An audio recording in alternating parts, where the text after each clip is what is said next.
안녕하세요. 산나루 작가입니다. 얼마 전 제가 잠시 고국을 방문했었습니다. 만나는 대상과 이야기 내용에 따라 참 느낌이 많은 한 주 일정이었는데요. 그중 새삼스러웠던 것 하나가 있습니다. 여전한 과외 열풍과 고액의 사교육비 지출에 관한 것입니다. 아이 둘을 기르는 조카의 고뇌를 참 진하게 느꼈죠. 자녀교육, 옛날이나 지금이나 엄마들이 당면한 꿈이자 고민거리는 바로 그 자녀교육인 것 같아요. 엄마라면 모두 자녀교육에는 나름 전문가입니다. 특히 한국인 엄마들이 헌신과 노력이 합쳐진 교육률은 참 놀랍죠. 유태인이 그것과 비교해도 우열을 가리기 어려울 것입니다. 그런데 과연 모든 엄마들의 뜻대로 자녀교육이 성공하고 있나요? 저는 인도네시아에서 자녀교육 성공 사례를 참 많이 봤습니다. 아주 단순한 곳에 정답이 있다는 것도 알게 되었고요.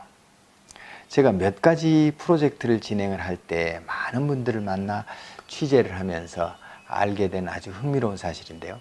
자녀를 훌륭한 사회인으로 길러낸 어머니들에게는 특징이 하나 있더라고요. 그게 바로 이 영상의 주제입니다.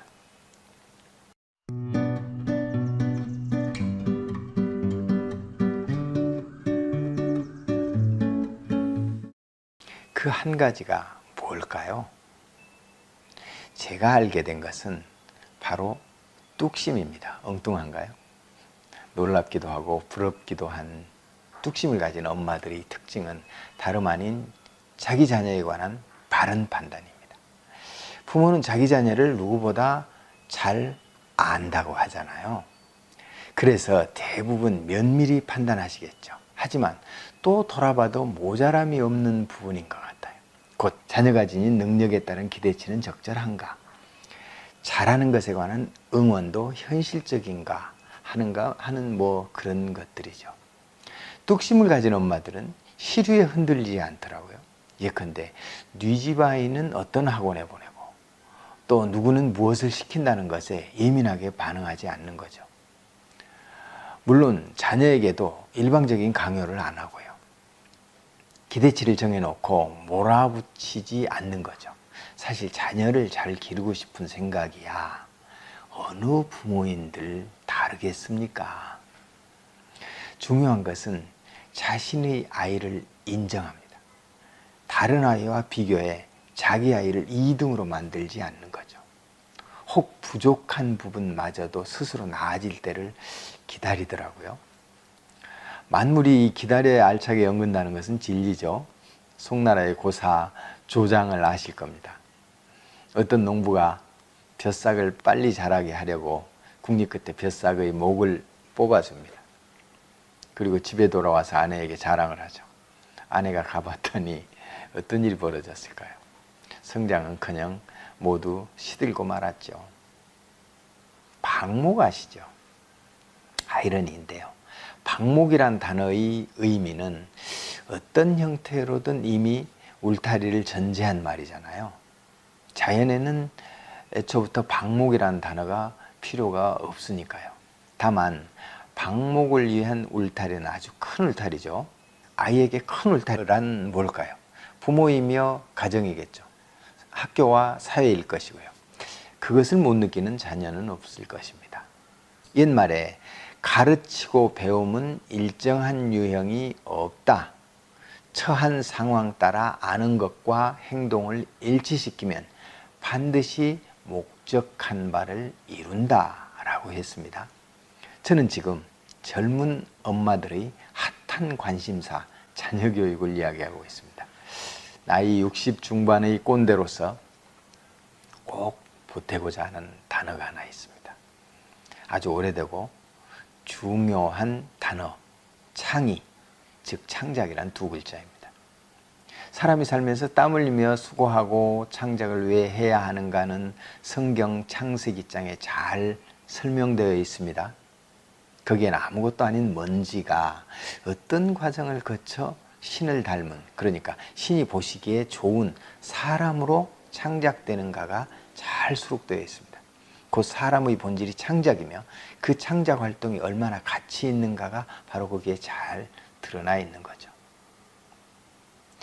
어린아이는 모두 창작성을 타고 태어난다고 하죠. 어린아이가 대하는 세상은 온통 새로움인 것이죠.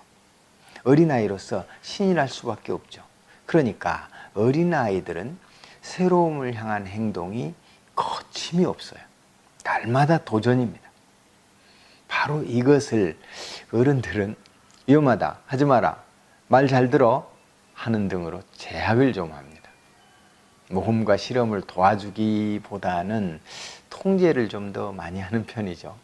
말하고 떠들고 놀고 싶은 아이들에게 조용해 라는 말을 가장 많이 한다는 연구 발표도 있더라고요. 아이들이 수없이 생산되는 생각을 말과 행동으로 표현하려 하는데 어른들이 좀 해방을 놓지는 말아야 할 것 같아요. 그러니까 뚝심 있는 엄마는 이때부터 빛을 발해요. 참는 거죠. 때가 아니면 절대 하지 말라는 둥 통제를 하지 않는 거죠. 대체로 어린아이 때 드러나는 여러 가지 특징 중에 도드라지는 것 두 가지가 있습니다. 책 읽기와 그림 그리기죠. 책 읽기에 열중한 아이들을 보면 참 대견합니다. 더군다나 책을 멀리하는 어른들이 볼 때는 칭찬이 절로 나오는 광경이죠. 책을 많이 읽는 아이들은 스토리텔링을 잘합니다. 심지어 거짓말도 아주 그럴듯하게 꾸며냅니다. 이야기를 만들어내는 창작력을 발휘하는 거죠. 어른의 이성으로는 어려운 그림 그리기를 척척 행동으로 옮기는 것도 마찬가지입니다. 무엇 때문인가요? 만나는 것이 새롭고 경험마다 신기하니 창작성이 어린이에게 한껏 꼽히기 때문이죠. 어린이의 타고난 창작성 표출인 겁니다. 바로 이 창작성이 인생 끝까지 이어진다면 우리 얼마나 행복한 삶일까요? 그런데 왜 사람들 대부분이 성장할수록 창작성이 무뎌지죠? 혹 제도와 규율 안에서 지시받고 제한받기 때문 아닐까요? 너무 이른 시절에 안정이란 단어에 묶여 창조성을 잃기 때문은 아닐까요? 기를수록 커지는 것이 창작성이라는 것 모르는 사람 없습니다. 그러니까 개발하기에 따라 어린아이부터 노년에 이르기까지 창작성을 지속을 할 수 있다는 거죠. 그래서 어린이의 성장기에 그 성장기를 이끄는 엄마의 지혜는 참 중요한 것 같습니다. 엄마의 관심이 매우 중요하죠. 늘 물어야 해요. 지금 왜 책을 읽지? 책에서 무엇을 찾으려 하지? 무엇 때문에 이런 그림을 이렇게 그리지? 하고 말이죠. 혹 예전의 습관대로 책을 읽거나 그림을 그리는 아이가 있을 수도 있습니다. 바뀌는 것에 관한 두려움 때문이 아닌가 꼭 살펴봐야 합니다. 다른 것에 도전하기 싫고 또 잘할 수 있다는 확신도 없기 때문에 그런 현상이 생기는 것은 아닌지 말입니다. 책을 읽고 그림을 그리고 있으면 뭔가를 하고 있는 것처럼 보이거든요. 또 책을 열심히 읽거나 그림을 그리면 그것만으로 칭찬을 들었던 어린 때의 기억도 작용을 하고요. 그러니까 어린이를 대상으로 한 백일장이나 사생제의 입상 여부 정도로 소질이나 미래를 진단하는 판단은 안 해야 될 것 같아요. 이때는 다수 어린이가 창작성이 매우 들끓는 때니까요. 뚝심을 가진 엄마들은 자녀가 타고난 창작성에 변화가 오는 바로 그 순간에 역할을 잘하는 것 같아요. 그 순간을 잘 포착해서 좀 더 나아가도록 도와주는 거죠. 뚝심을 가진 엄마들은 좋은 학교, 좋은 직업 등 소위 출세를 강요하지 않더라고요. 남보기 좋은 것이 아니라 내 아이가 좋아하는 일, 열심히 할 일, 잘할 수 있는 일을 선택하도록 도와주는 거죠.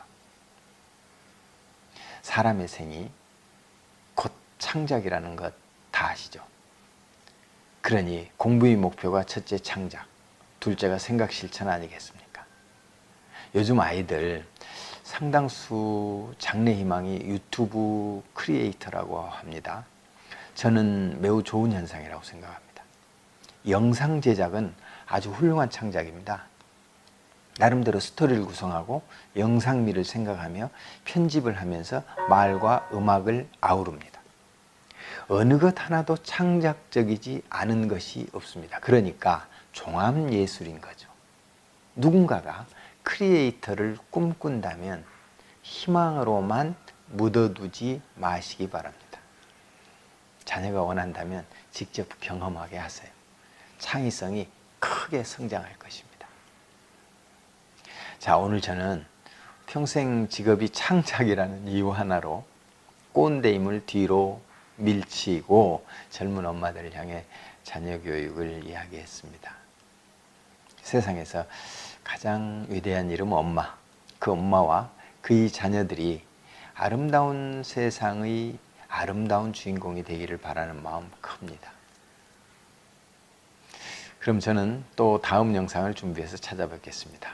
이상 산나루 작가였습니다. 감사합니다.